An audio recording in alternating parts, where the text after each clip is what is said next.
दर्शक कृपया ध्यान दें, आहट की सारी कहानियां काल्पनिक है और उनका वास्तविकता से कोई संबंध नहीं है। आहट धारावाहिक केवल आपके मनोरंजन के लिए बनाया गया है और इसमें दिखाए गए सभी लोग, जगहें, संघटनाएं और घटनाएं काल्पनिक है। आहट बनाने वाले ये नहीं चाहते कि हमारा कोई भी दर्शक आहट देखने के बाद भूत प्रेत, जादू टोना या अद्भुत शक्तियां जैसे अंधविश्वासों में यकीन करे, क्योंकि ये सारी कहानियां काल्पनिक है। नहीं, मैं मागोर वापस नहीं जाऊंगा। कभी नहीं जाऊंगा मैं मागोर। क्या हुआ? अपने आप से क्या बातें कर रहा है यार? ये देख यार अक्षय, मेरी स्कॉलरशिप कैंसिल हो गई। अगर 50,000 रुपए का इंतजाम नहीं हुआ तो मुझे कॉलेज छोड़ना पड़ेगा। कौन सी बड़ी बात है यार? अपने फादर को फोन कर दे। तेरे फादर मागोर के बहुत बड़े आदमी हैं। He is a big businessman after all. हाँ है यार, लेकिन मैं दो बातें सोच रखी। एक, मैं कभी अपने बाबा से मदद नहीं लूंगा और दूसरा, मैं कभी मागोर वापस नहीं जाऊंगा। एक बात बता यार, जब भी तेरे फादर की बात करो तो तू उनकी बुराई करता है और मागोर की भी बुराई करता। क्यों करता है ऐसा? यार जो मैंने देखा है, अगर तूने भी देखा होता ना तो तू भी ऐसा ही करता। ऐसा क्या देखा तूने तरह?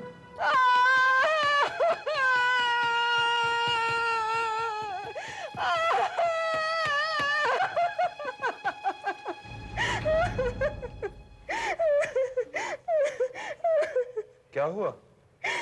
आप यहाँ इतनी रात गए? मेरी मदद कीजिए विक्रांत साहब, मेरी मदद कीजिए। क्या हुआ? बात क्या है? मेरा बेटा मर गया अभी और आप ही मेरी मदद कर सकते हैं और कोई नहीं। आप लोग मेरे पास क्यों आए? आप मेरे बेटे को वापस जिंदा कर सकते हैं। ये आप क्या कह रही हैं? मरे हुए को कोई कैसे जिंदा कर सकता है? बूढ़ी औरत के साथ मजाक मत करिए विक्रांत साहब। आप ये चमत्कार कर सकते हैं। आपके बाप दादा भी ये चमत्कार करते थे। आगे चलकर आपका बेटा भी करेगा।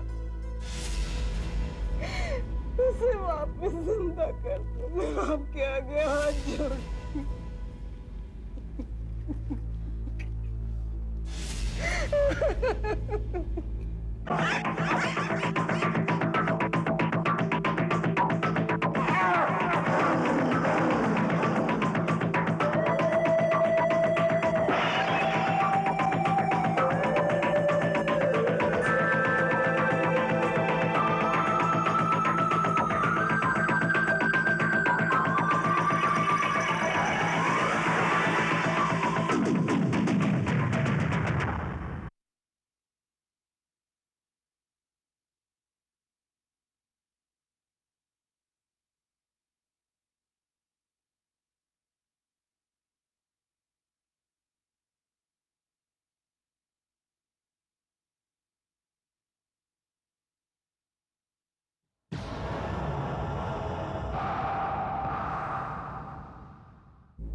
मैंने सारा इंतज़ाम कर दिया है। अब आप अंदर जा सकते हैं। और हाँ, लड़के का नाम जतिन है।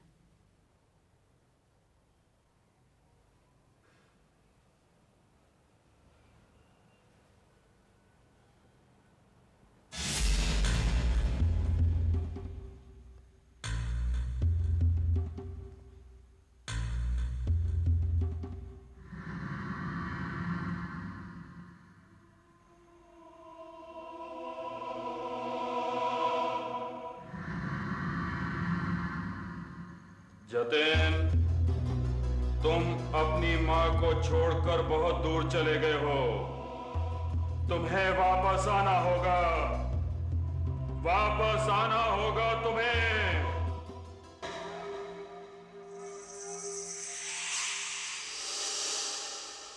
मैं जानता हूं जतिन कि तुम यहीं कहीं हो।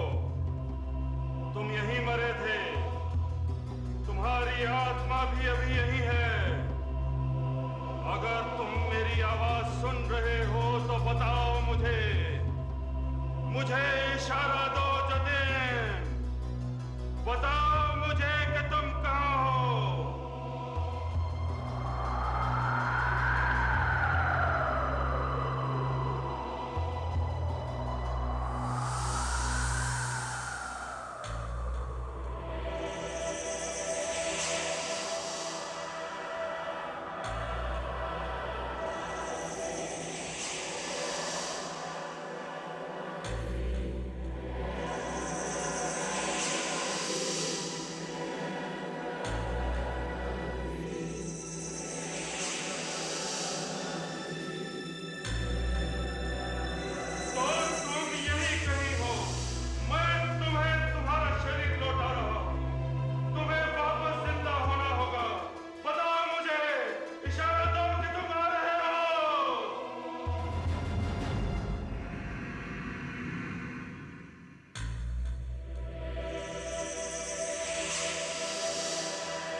अपने शरीर में वापस आ जाओ।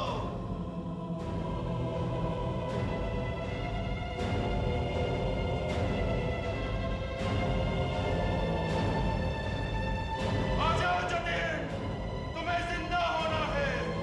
मेरे शरीर से शक्ति लो, तुम्हें जिंदा होना होगा।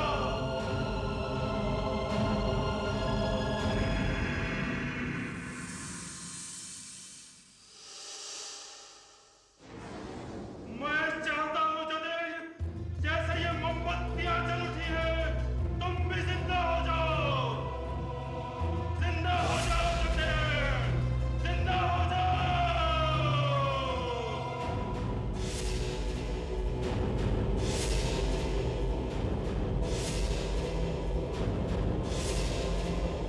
बिलीव मी, ये सब मेरी आंखों के सामने हुआ था। अब तुम माने या न माने, लेकिन ये सच है। बहुत सालों से मागोर में ऐसा होता आ रहा है। मैं वहां वापस नहीं जाऊंगा। अच्छा तू बैठ, मैं चाय बोल कर आता हूँ। तेरी इस कहानी ने तो हिला के रख दिया मुझे। My God.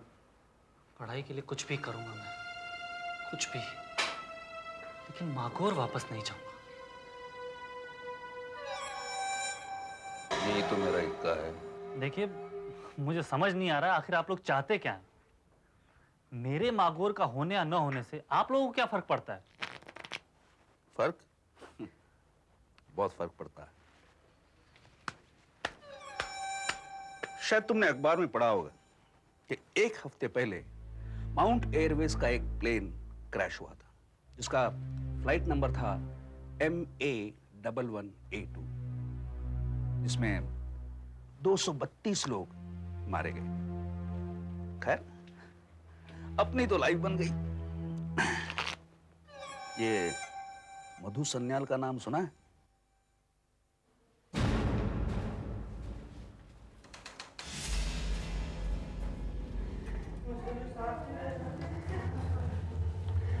I am sorry madam, ये बॉडी मधु सान्याल की है।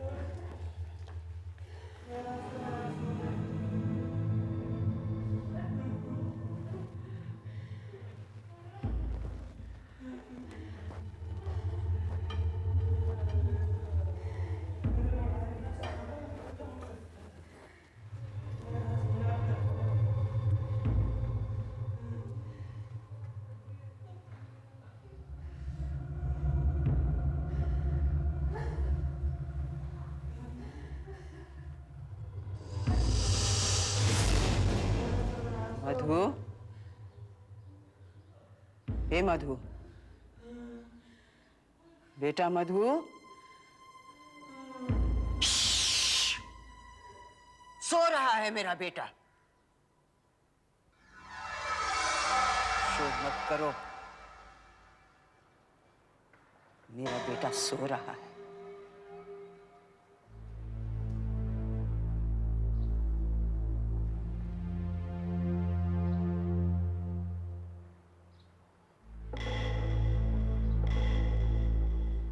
आप शक्ल ना देखें तो अच्छा है, काफी जल चुकी है।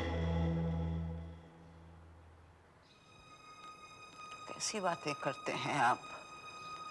ये मेरा बेटा है। माँ अपने बच्चे को हर हालत में देख सकती है। देखा स्मिता, कहता था 2 महीने बाद लौटेगा। माँ के बिना दिल नहीं लगा, 1 हफ्ते में ही लौट आया। क्या मेरा बेटा इतने लोगों के बीच में सो रहा है? चल मधु बेटा, घर चल। माँ तुझे घर लेने आई है, घर चल। मैडम, क्या मैं अंतिम संस्कार का इंतजाम करूं? किसका अंतिम संस्कार? मैडम, मैं मधु सर के अंतिम संस्कार की बात कर रही हूँ। स्मिता, मधु को कुछ नहीं हुआ। मधु बाबा बिल्कुल ठीक है। अब मधु बाबा अपने घर वापस जाएगा। फौरन उसका कमरा तैयार करो।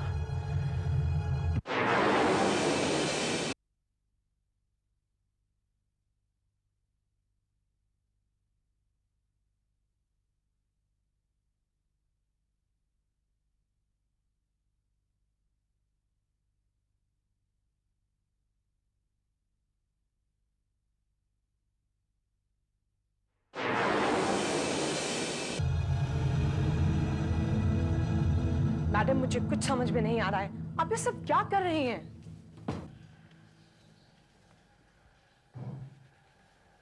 ये कमरा हमेशा ठंडा रखना होगा स्मिता। मधु पापा को चादर उड़ाओ, उन्हें ठंड लग जाएगी। मैडम सर अभी मर चुके हैं, वो जिंदा नहीं है। मधु गहरी नींद सोया है, उसे जगाना होगा, उसे जगाना होगा, उसे जगाना होगा। तुमने मागौर का नाम सुना है स्मिता? मागौर? नहीं मैडम। हिमालयन फुटहिल्स में एक छोटा सा शहर है मागौर, वहां के रहने वालों को मागौरी कहते हैं। मागौरी? हाँ, बहुत लंबी जिंदगी जीते हैं वो लोग। कहते हैं उनके बीच ऐसे हीलर्स होते हैं जो कि जिंदगी और मौत का पूरा खेल समझते हैं। मैडम मुझे लगता है आपकी तबीयत कुछ ठीक नहीं है, मैं डॉक्टर को बुला के लाती हूँ। Smita, listen to me. मुझे मागौर का ऐसा ही एक हीलर चाहिए, वही मेरे मधु को इस नींद से जगा सकता है। मैडम अगर कोई ऐसा हीलर है भी तो वो कहाँ मिलेगा? उसे कौन ढूंढ कर लाएगा? एक आदमी है, मेरी हर परेशानी को पहले भी दूर कर चुका है, इस बार भी यह काम वही कर सकता है। बलदेव। मैं हूं बलदेव, बादशाह।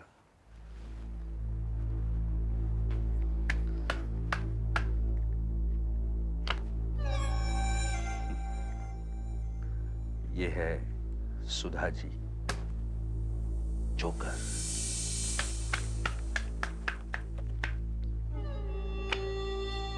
और ये है इक्का, यानी कि तुम।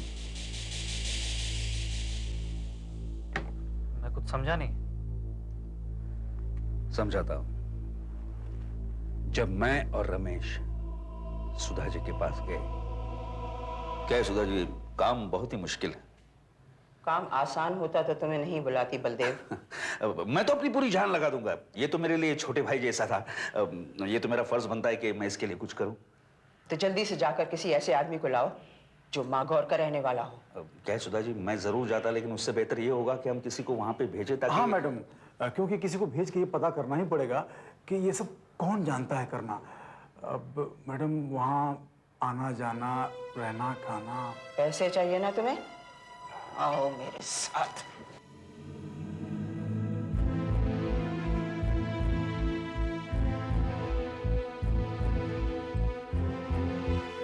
बताइए कितना पैसा चाहिए आपको? जितना चाहिए उतना मिलेगा। बोलिए कितना पैसा चाहिए आपको? लाख? 10 लाख? 20 लाख? बोलो, मुझे मेरा बेटा चाहिए। तुम लोगों को कितना पैसा चाहिए? बोलो। मैडम 25 लाख? मैडम बस कीजिए, मैडम बहुत हो गया।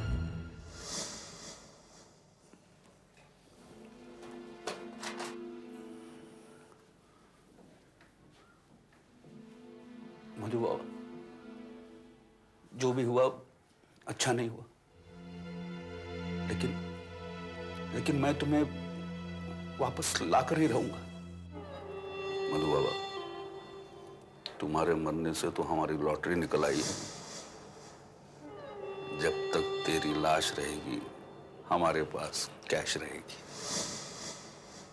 पर ये काम तो किसी एक्टर का है, फिर मैं ही क्यों? वो इसलिए बेटा क्योंकि तुम मागौर शहर से हो। और क्या है, उसकी एक गुलाम है, उसका नाम कोई स्मिता है, लेकिन हाँ बहुत ही चालाक महिला है। वो सब कुछ चेक कर लेगी। वो जानती है कि सुधा जी का दिमाग खराब हो गया है, इसलिए वो उन्हें बचाना चाहती है। पर ये धोखा है। ये तो हमारा पेशा है। देखिए, मैं इस सब में नहीं पढ़ना चाहता हूँ। ये सब ठीक नहीं है। जिंदगी और मौत के साथ मजाक करना गलत है। देखो बेटा, ये सब बातें तुम हमें समझाने की कोशिश मत करो, समझ गए ना? क्या है, वो महिला मूर्ख है। उसे ये गलतफहमी है कि मागौर शहर का कोई भी बंदा उसके मरे हुए बेटे को जिंदा कर सकता है। अब क्या करें, बेवकूफ औरत है। बेवकूफ लोगों को और बेवकूफ बनाना हमारा काम है। तो बताओ, इस ड्रामे में तुम हमारी मदद करोगे तो ही वो 50,000 रुपए पढ़ाई के हम तुम्हें देंगे। स्मिता कह रही थी कि तुम लोग मुझे धोखा दे रहे हो, लेकिन मेरा मन नहीं मानता। मैं जानती हूँ तुम मेरे बेटे को ठीक कर दोगे। मैं बूढ़ी हूँ, अपाहिज हूँ, इस दुनिया में मेरा कोई नहीं है। लेकिन अगर तुम लोगों ने मुझे धोखा दिया, अगर मेरा बेटा नींद से नहीं जागा, तो मैं तुम्हारा भी वही हाल करूंगी जो इस वक्त मेरे बेटे का है। अंडरस्टूड?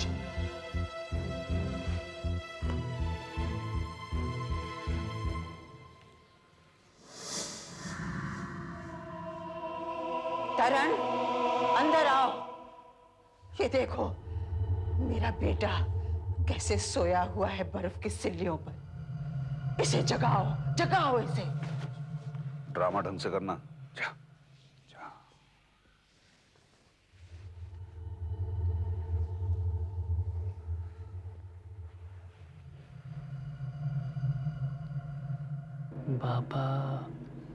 बाबा ने क्या किया था?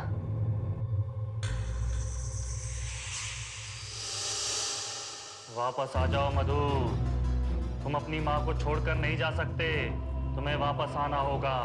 वापस आ जाओ, वापस आ जाओ, तुम यहीं कहीं हो। मुझे इशारा करो मधु, वापस आ जाओ। मधु मैं जानता हूँ तुम यहीं कहीं हो, वापस आ जाओ। इशारा करो मुझे मधु, इशारा करो, मैं जानता हूँ तुम यहीं कहीं हो। हाँ मधु, आ जाओ मधु, तुम्हें वापस आना होगा। तुम अपनी माँ को छोड़कर नहीं जा सकते मधु, तुम्हारा शरीर तुम्हारा इंतजार कर रहा है मधु, इसमें वापस आ जाओ। मधु वापस आ जाओ, तुम अपनी माँ को छोड़कर नहीं जा सकते मधु, वापस आ जाओ।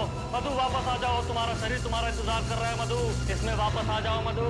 मधु वापस आ जाओ, तुम अपनी माँ को छोड़कर नहीं जा सकते मधु, वापस आ जाओ।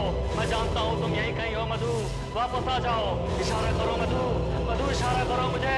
मधु वापस आ जाओ, तुम्हारा शरीर तुम्हारा इंतजार कर रहा है मधु, वापस आ जाओ मधु। मधु वापस आ जाओ, तुम्हारा शरीर तुम्हारा इंतजार कर रहा है, इसमें आ जाओ मधु, इसमें वापस आ जाओ। मधु वापस आ जाओ। देखा, देखा, मेरे बेटे का हाथ अभी हिला नहीं। नहीं, इन्होंने जरूर कोई चालाकी की है। नहीं, पहले इन्होंने बत्ती बुझाई और फिर अंधेरे में कुछ किया है। देखिए, हम यहाँ पे किसी को धोखा देने नहीं आए। वाकई लड़का ये विद्या जानता है, अब इससे ज्यादा वो कुछ कर नहीं पाएगा। इसकी हालत देख रही हैं आप, क्या हुआ इसे? कोई धागा नहीं है, कुछ नहीं है। इन्होंने हाथ कैसे हिलाया? आप ठीक कहते हैं, आपको जितना समय चाहिए आप ले लीजिए, मुझे बस मेरा बेटा वापस चाहिए। स्मिता, पैसे का ब्रीफकेस फौरन बलदेव को दो।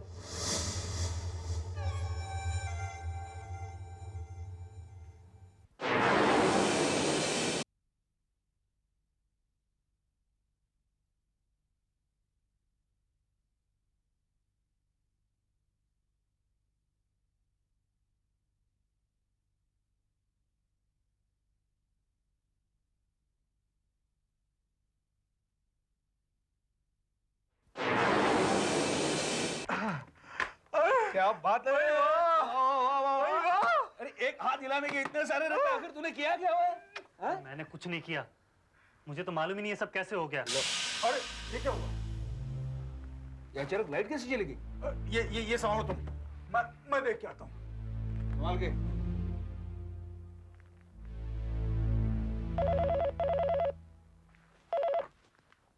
Hello hello hello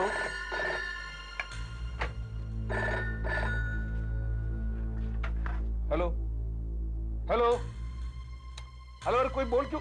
hello hello hello, और कोई बोल क्यों नहीं रहा है? Damn it! हेलो हेलो, अरे बोल ना। हेलो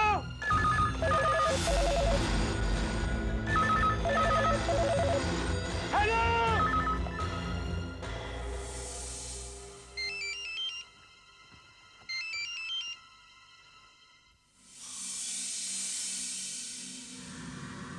तुम लोगों ने बहुत बड़ी गलती की है। मुझे जिंदा करके तुमने अपनी मौत को बुलाया है। एक एक करके मैं तुम सबको खत्म कर दूंगा। कौन बोल रहा है? मैंने फ्यूज चेक कर लिया, सब ठीक है। सबकी बिजली भी जल रही है, सिर्फ हमारी बिजली नहीं जल रही। क्या बात है? मैं बादशाह हूं और तुम मेरे इक्के। ये सब क्या हो रहा है? मुझे तो बहुत डर लग रहा है।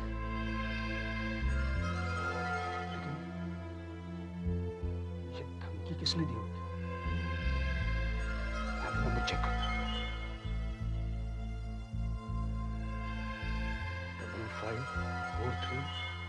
554323। 554323 ये नंबर तो मेरे मधु के कमरे का है।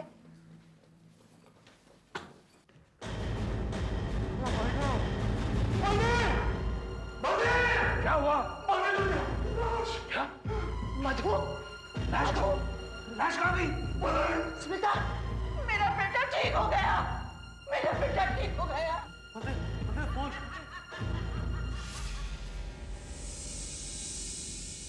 मेरा बेटा ठीक हो गया। मैं क्या कहती? वहाँ पे कोई है वहाँ पे? मेरा बेटा ठीक हो गया। मेरा बेटा ठीक हो गया।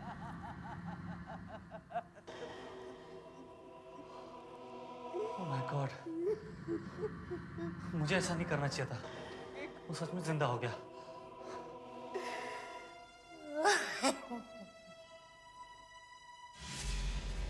तुम लोगों को जो करना था तुमने कर दिया। अब मेरी बारी है। और मधु की लाश अपने ही घर से गायब हो गई। क्या वाकई मधु जिंदा हो उठा है? और अब सुधा उसे कैसे ढूंढेगी? क्या मागोर का लड़का तरन और उसके साथी मधु को ढूंढने में सुधा की कोई मदद कर पाएंगे? क्या तरन मधु को वापस बुलाने में कामयाब हो पाएगा या खुद उसका शिकार बन जाएगा? जानने के लिए देखिए आहट का अगला एपिसोड साजिश।